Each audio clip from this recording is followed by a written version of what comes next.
Rashida Strober. I am the world's first and only dark-skinned activist. Rashida Strober, I am the reason that any black woman, white woman, dark-skinned woman, brown-skinned woman, whether she be a celebrity, a YouTuber, I'm the reason you're talking about colorism, dark skin, and darkism, which is the specific word that I coined. I started dark skin activism in 1998, and it was born of my own unique experience. I did not watch YouTube and steal from anyone. I did not read a book and steal from anyone. Dark skin activism, which is the very first platform in history to fight for the eradication of dark skin discrimination, of colorism, it's the first platform to ever do that. There's no other platform that precedes mine that has done it. And I've been through a lot of attacks. People have tried to attack me and my child, but the devil is a liar. Because there's nothing that anybody could do that's going to stop me from doing dark skin activism. People have threatened me to do bodily harm. I'm battle tested. Let's just put it like that. I'm tried and true, battle tested. I'm a victim of darkism, a victim of racism, victimized by even my own people, victimized by people that literally hate black women.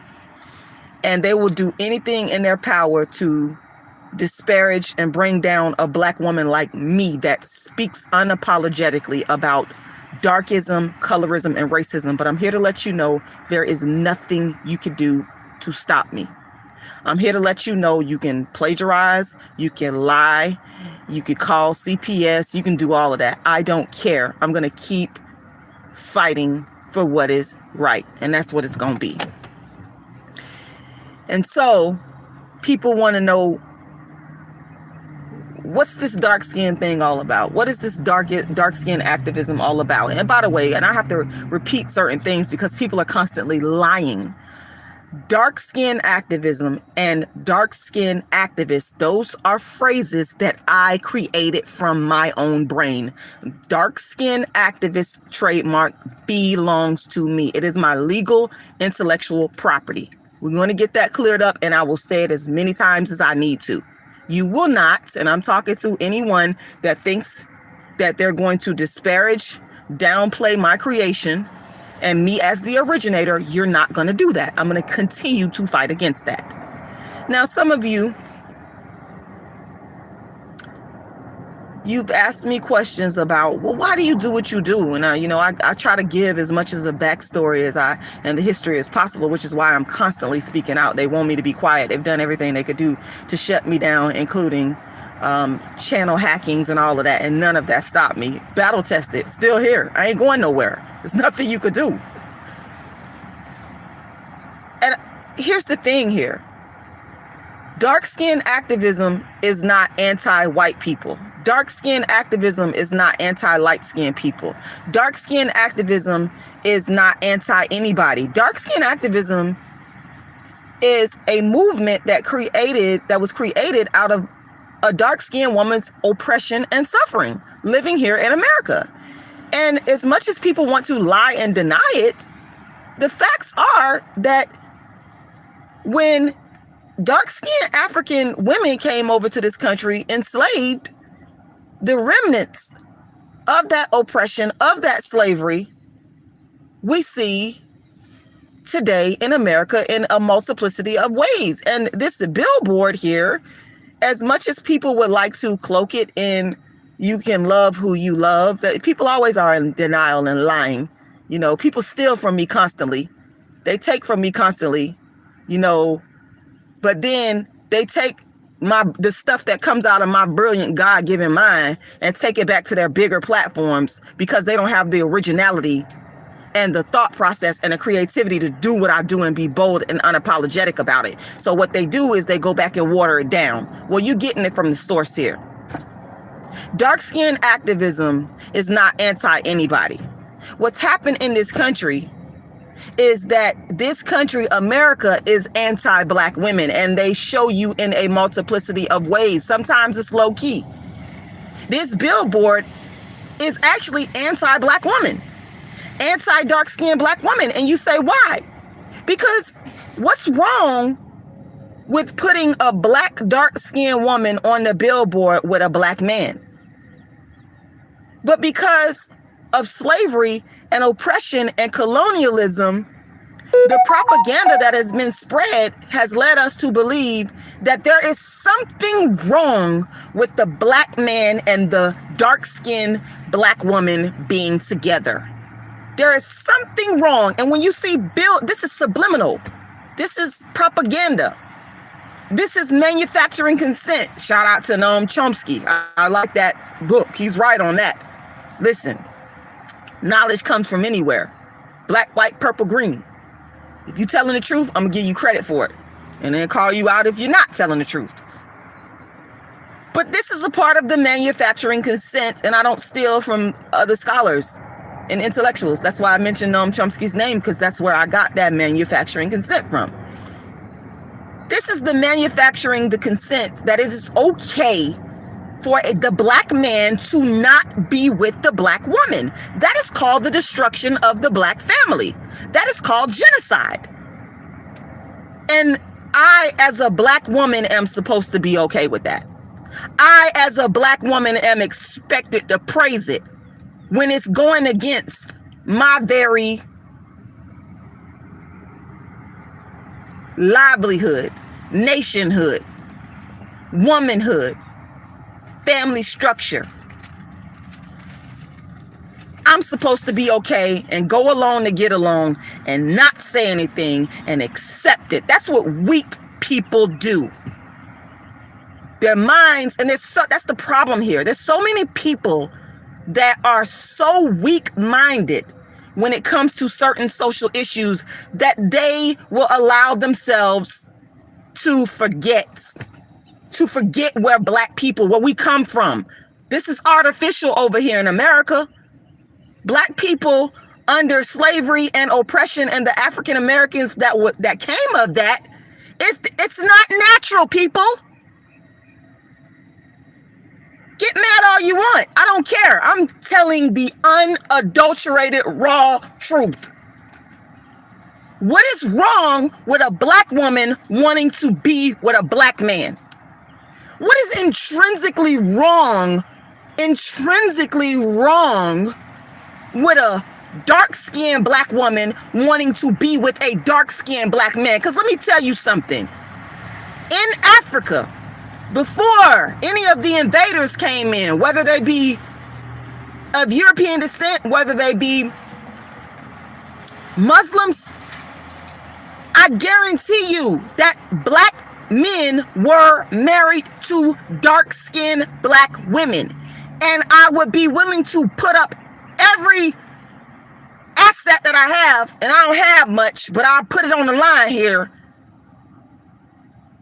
to prove to you that darkism and colorism did not exist in Africa prior to invaders coming in. So it is the natural place of the Black man to be with the dark-skinned Black woman and the Black woman in general.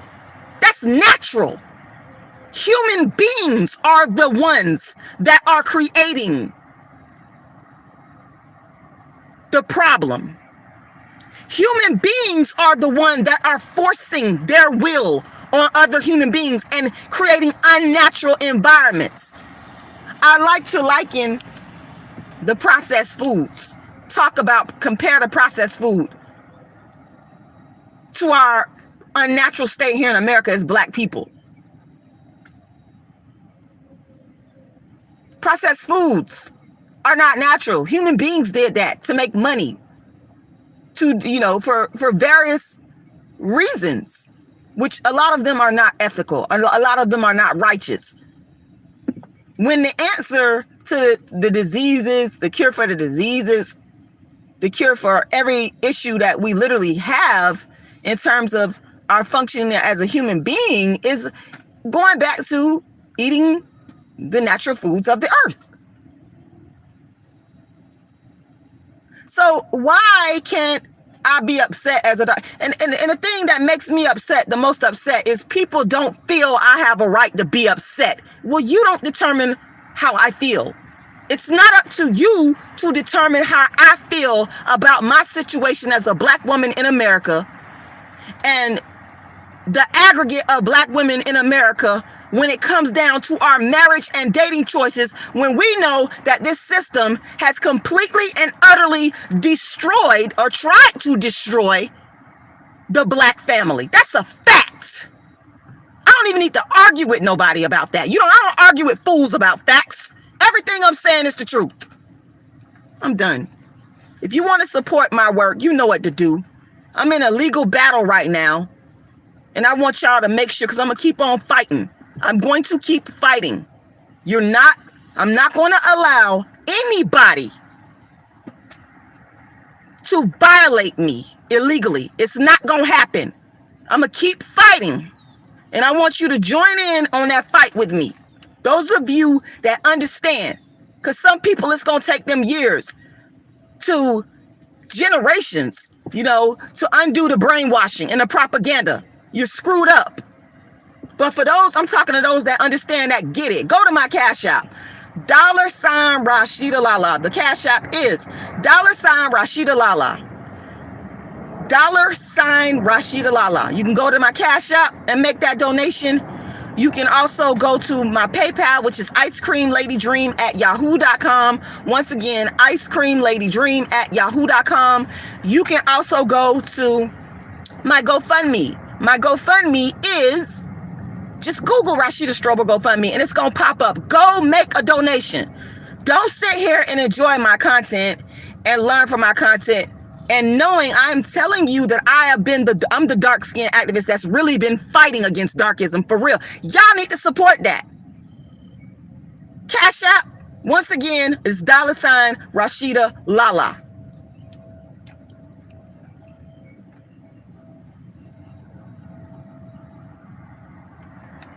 And for those of you that will sit here and try to say, because I know there's going to be some ignorant people, some inhumane people that will say, oh, you're wrong for making these statements. People can love who they love. But what if it was at your expense?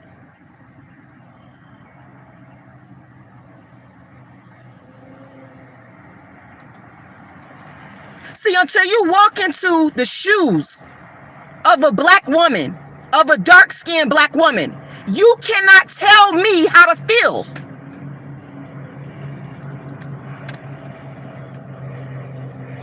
Until you walk in my shoes and feel what I feel and go through what I've gone through, and if you have been oppressed in the way that I've been oppressed, and you come from the ancestors who are oppressed, and you ain't had a chance from the beginning, who are you to tell me how to feel?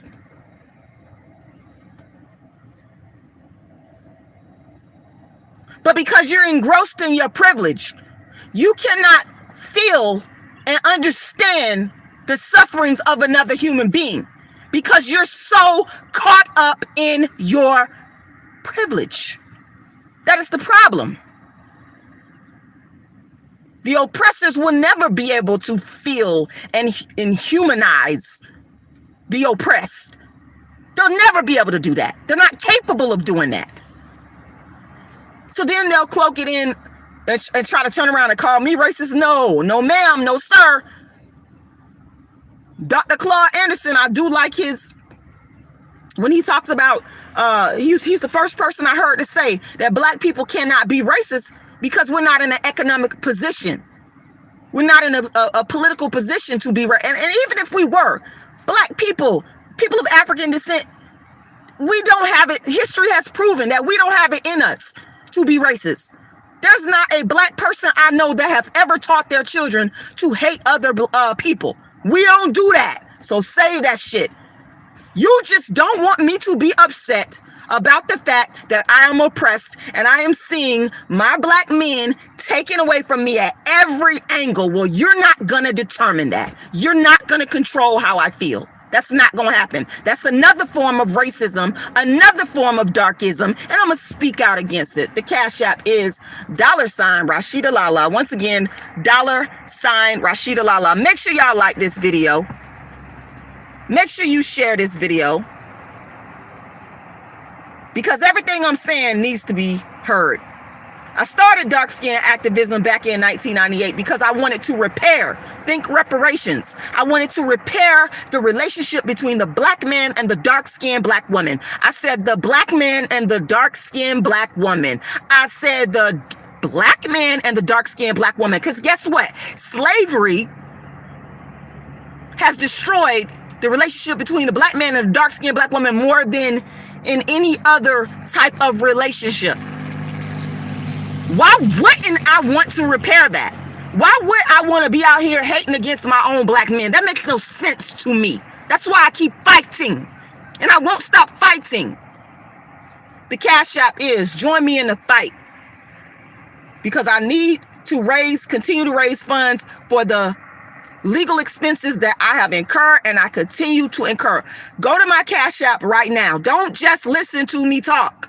Make a donation. I am so tired of people exploiting me and not supporting. Y'all can support. You know everything I'm saying is true. Ain't nothing that came out of my mouth is a lie or disparaging. It is the unadulterated truth. The Cash App is $Rashidalala. $Rashidalala. Once again, $Rashidalala. I'm looking at my Cash App right now, and I am expecting contributions. Once again, those contributions go to the legal expenses that I have incurred and continue to incur in this fight for justice against darkism, against racism. If you can't be out here on the battlefield with me, then support me financially. The Cash App is $Rashidalala, $Rashidalala, and that's spelled Rashidalala. Once again, Rashidalala. My PayPal is icecreamladydream@yahoo.com. icecreamladydream@yahoo.com. And if you want to go to my GoFundMe and contribute, help me get that thing to $10,000. Help me get the GoFundMe to 10 grand. Go to the GoFundMe, you go there and make a donation. I'm not going to stop this work, whether I raise money or not. I'm going to keep right on going. Whether people could do whatever and say whatever they want. I am battle tested. I'm not going to stop. You could do whatever the hell you want to do. Rashida Strober is not going to stop fighting for justice against darkism and racism. I'm not going to stop until I produce justice. Like the great Dr. Neely Fuller said, go to the Cash App. $Rashidalala. Once again, $Rashidalala. $Rashidalala.